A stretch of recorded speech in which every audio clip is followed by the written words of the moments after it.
আসসালামু আলাইকুম। Hello everyone, সবাই কেমন আছেন? আশা করি আলহামদুলিল্লাহ সবাই ভালো আছেন। আলহামদুলিল্লাহ আমরাও ভালো আছি। আজকে আমি নতুন একটি আলুর রেসিপি দেখাবো। রেসিপিটা দেখার জন্য পুরো ভিডিওটি আমার সাথে থাকবেন। এখানে আমি আলু কেটে নিয়েছি, গোল গোল করে পাতলা পাতলা করে কেটে এখন আমি এখানে দিয়ে দিয়েছি লবণ স্বাদ মতো, দিয়ে দিয়েছি মরিচের গুঁড়া, দিয়ে দিয়েছি হলুদের গুঁড়া। এখন আমি দিয়ে দিচ্ছি এখানে সামান্য পরিমাণ বিট লবণ। যেহেতু আমি আগে লবণ দিয়েছি এই জন্য বিট লবণের পরিমাণটা এখানে কমই দিয়েছি। দিয়ে সবগুলো উপকরণ একসাথে দিয়ে ভালো করে মিশিয়ে নিয়েছি। ভালো করে মিশিয়ে কিছুক্ষণ রেখে দিয়েছি। এদিকে আমি নিয়েছি বেসন। বেসনের মধ্যে আমি দিয়ে দিচ্ছি লবণ, দিয়ে এখন আমি দিয়ে দেব সামান্য পরিমাণ হলুদের গুঁড়ো আর মরিচের গুঁড়া, দিয়ে বেসনটাকে আমি মিশিয়ে নেব। বেসনটাকে ভালো করে মিশিয়ে আমি একটা মিশ্রণ তৈরি করে নেব। বেসনটা আমি একেবারে পাতলা করব না, আবার একেবারে গাঢ় না, মোটামুটি করে এখন আমি একটা স্টিক নিয়েছি। স্টিকের মধ্যে আলুটাকে এরকম করে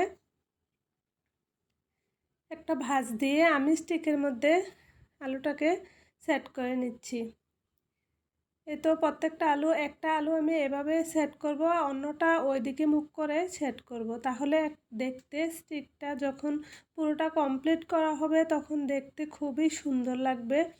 প্রত্যেকটা আমি এখানে প্রত্যেকটা আলু একইভাবে করে নেব। এদিকে একবার একটা করে ওইদিকে মুখ করে একটা দেব, তাহলে দেখতে খুবই ভালো লাগে। আর বাচ্চারা তো এটা খেতে খুবই পছন্দ করেছে, অনেক ভালো লেগেছে। বিকেলের নাস্তা যদি এটা বানিয়ে দেন বাচ্চারা তো মহা খুশি। এরকম একটা নাস্তা বিকেলে খেতে পারলে তো ওদের অনেকই ভালো লাগে, আর দেখতেও খুবই সুন্দর হয়েছিল। এই তো আমি প্রত্যেকটাকে একইভাবে করে নিচ্ছি। আপনাদের সুবিধার্থে আমি আরও একটি স্টিক আপনাদেরকে করে দেখাচ্ছি, আপনারা খুব সহজে করে নিতে পারবেন। এজন্য আমি দুইটা স্টিক আপনাদের সামনে করে দেখালাম। এই তো আমার রেসিপিটি যদি ভালো লেগে থাকে তাহলে ট্রাই করে দেখতে পারেন, আশা করি ভালো লাগবে। আর আমার ভিডিওটি যদি ইউটিউব থেকে দেখে থাকেন তাহলে সাবস্ক্রাইব করে নিতে পারেন, আর যদি ফেসবুক থেকে দেখে থাকেন তাহলে ফলো দিতে পারেন। আর অলরেডি যদি এই কাজটি করে থাকেন তাহলে আপনাদেরকে অসংখ্য ধন্যবাদ। এখন আমি যে বেসনটা গুলে রেখেছিলাম এটা চামচের সাহায্যে আমি আলুর উপরে দিয়ে দিচ্ছি ভালো করে। আমি ওই পিঠটাও ঘুরিয়ে ভালো করে বেসনটা মিশিয়ে নেব আলুর সাথে। তো প্রত্যেকটা স্টিকে আমি বেসনটাকে ভালো করে মিশিয়ে নিচ্ছি। আর প্লিজ একটা লাইক দিয়ে দেবেন, আপনাদের একটা লাইক আমাকে সামনের দিকে এগিয়ে যেতে সাহায্য করবে। তো বেসনটা ভালো করে লাগিয়ে নেওয়া হয়ে গেছে, এখন আমি তেলে দিয়ে দিচ্ছি। তেলটা আগে থেকেই বসিয়েছিলাম, গরম হয়ে এসেছে। এখন আমি এখানে লো হিটে রেখে আলুগুলো ফ্রাই করে নেব। তো এখন আমি উল্টে দিয়েছি, এক পিঠ হয়ে গেছে, ওই পিঠটা আমি উল্টে দিচ্ছি।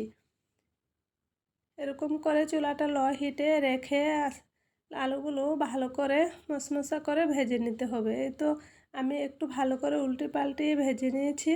আমার সবগুলো ভাজা হয়ে গেছে, এখন আমি নামিয়ে নিচ্ছি।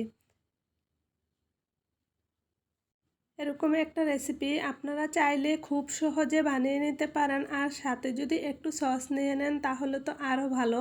আমি এখানে সস নিতে তো নেই নাই, আপনারা সস দিয়ে খেতে পারেন। অবশ্যই আমিও সস দিয়ে খাবো, কিন্তু পরিবেশন করতে গিয়ে সস নিয়ে নেই। আসসালামু আলাইকুম।